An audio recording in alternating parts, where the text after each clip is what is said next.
I'm Dr. D. Welcome to the Doctor's Den. Let's learn together. When you find that you are being challenged, it's maybe just outside your skills. Like, it's just that little bit harder than you expect, but you're pushing yourself into that area of like, this is a challenge, this is good. How does that impact your experience of the run? Oh, okay. So, I mean, so I would say, so as I'm in the moment, right? I'll be like, what the hell did I even get myself into here? Like, why am I doing this, right? But I know in my mind, like, the end result. I know the feeling I'm going to have once I push through and succeed. Mm-hmm. So that's what keeps me going, and that's kind of what's driving me to the end. You know, I just had that in the marathon. I ran the marathon with a cold, and I knew it was probably not the best idea.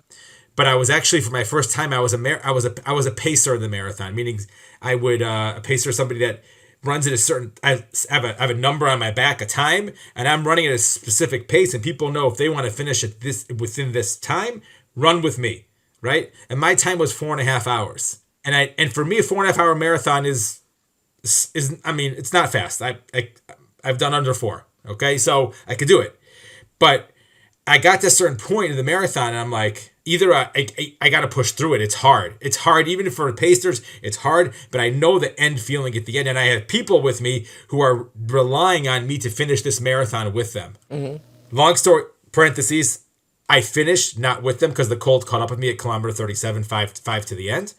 But I pushed through to the end because knowing if I slow down and still finish, I know that feeling at the end, which it's all worth it for. Like, I'm not quitting. I'm not giving up, even if I have to walk for a kilometer. How did that, like, you were a leader, as it were, to a group of followers who were supposed to be pacing with you, and then you essentially had to push them forward and get left behind as the leader.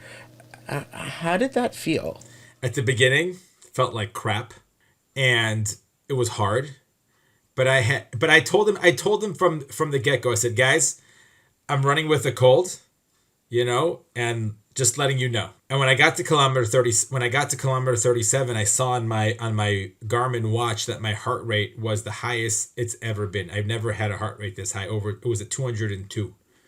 I said, guys, either I'm going to finish here on a stretcher or I have to slow down and you keep on going.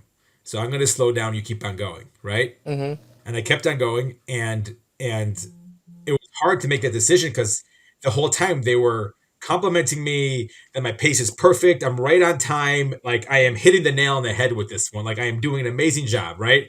And it made the decision even harder. Like, what do I do now? Like, these guys are looking up to me to cross that finish line with them in 4.5 hours, right? And I didn't. It took me 4 hours and 45 minutes.